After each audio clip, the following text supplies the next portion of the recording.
Hi everyone, welcome to my channel. In this video I am going to share with you a very important concept about business and investment and how we should not mix both business and investment at the same basket. So if you want to know what is business and investment mixing up in a same basket and what is my reasoning for that, then stay tuned.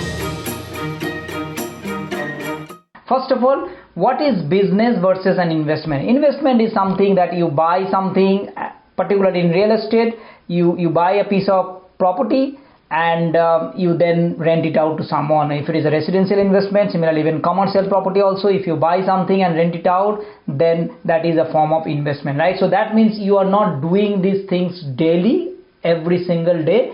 You are sort of in a month, couple of hours, a few hours you spend, and then your investment is being measured as well. On the other side, a business is something where you work on actively every single day, and primarily, like if you have a job, probably you are working on someone else's business or you are part of someone else's business. If you are actually self-employed, you are doing something on your own, then you are already having a business. Now what I actually wanted to tell here is that we should be thinking not to mix business and investment at the same time. It's far better off to have a business separate and the investment separate. Now let me give my reasoning for this. First of all, let's say in my scenario, I have multiple investment properties.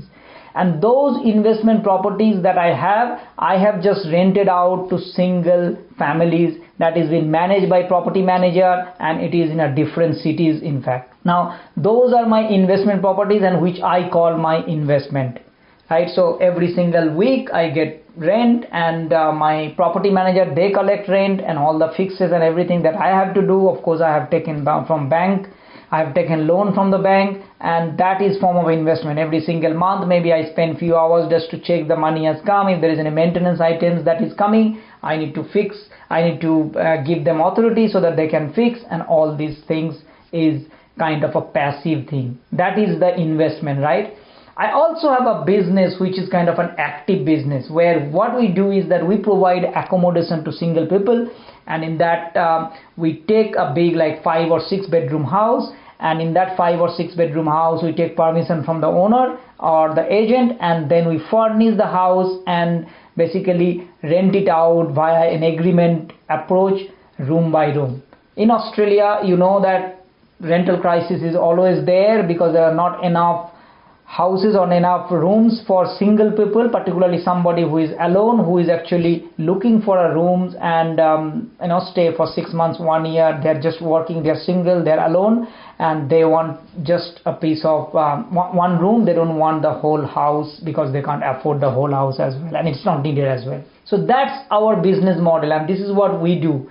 That means we take the whole house, and then after taking the whole house we furnish it an individual room that we rented out, and the collective rent of that individual rooms, of course we make profit because after paying owner's rent and all other expenses, we make that profit, whatever is left. Now when I'm saying that business and investment to be mixed in the same one form, then what I could have done is that I could have bought 3 or 4 or 5 properties or like houses, the big houses, and then I could have made that into 5-6 bedrooms.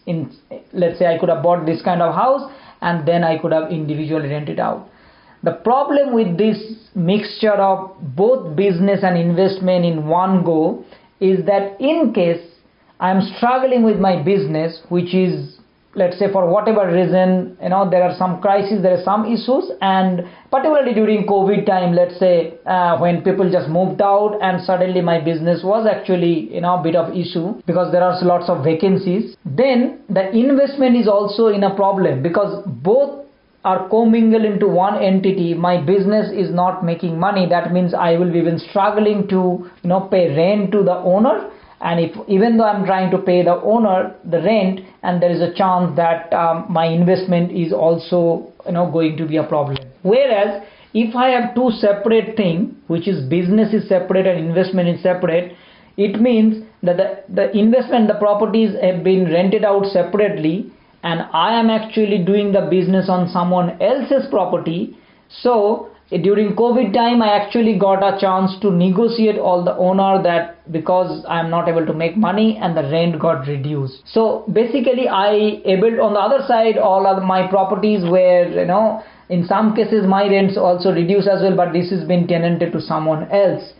And it actually helped me to understand the segregation of the business and investment, and I am not putting all this into, I didn't put all this into a single basket. And in my opinion, putting all these things in single basket is alleviate the more risk, and we should always be thinking about how we can alleviate, how we can separate these two things. And the business is, you should be doing the business on someone else's property. The third part is, you also need to understand is, the more and more the business can grow even faster. There are so much money that I have where I can buy properties one after another, whereas in the business today, let's say I'm providing 50 people accommodation, in a year I can go even 100 people. And that I can, to scale that 50 to 100, I need 10 or 12 more houses that I can rent it out from someone else. Whereas if I want to buy and then on top of that I want to build the business, then the growth will be much more slower. So it's better to keep this business separate and the investment separate, then you can grow your business much faster as compared to putting everything in your own and in one basket. So in my opinion, if you are doing any business and if you are doing investment as well, and if you want to try to commingle both in one kind of a basket, then I would ask you to think and ask yourself, is this the best thing that I am doing in my circumstances? And look around, what is the alternatives that you have. Can you, by taking someone else's property, can you actually expand your business much faster? Or is this something that you feel like based on your circumstances doesn't work? Every person's circumstances is different, but what I believe is that having it separate, you can have more growth. Your growth rate will be much more in terms of your business, and your investment is also safe.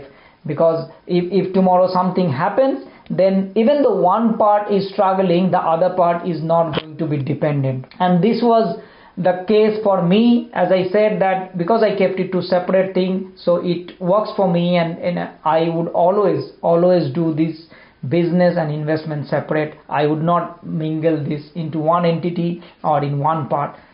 Anything that I wanted to do in that business more, I would always rent out someone else's property, and then I will take the permissions and continue growing my business there. Whereas my investment is separate, and that will be given to someone else's. It could be something like your property that you have given someone else as well to do this single house home. But having this separation is that then you can focus, and you can probably learn also from giving it to someone else, to what are the things that they are doing, how you can improve, how you can improve your rent. So but putting this everything in one basket, it is always going to be challenging in my opinion, and it is actually, the risk point of view, it's quite high.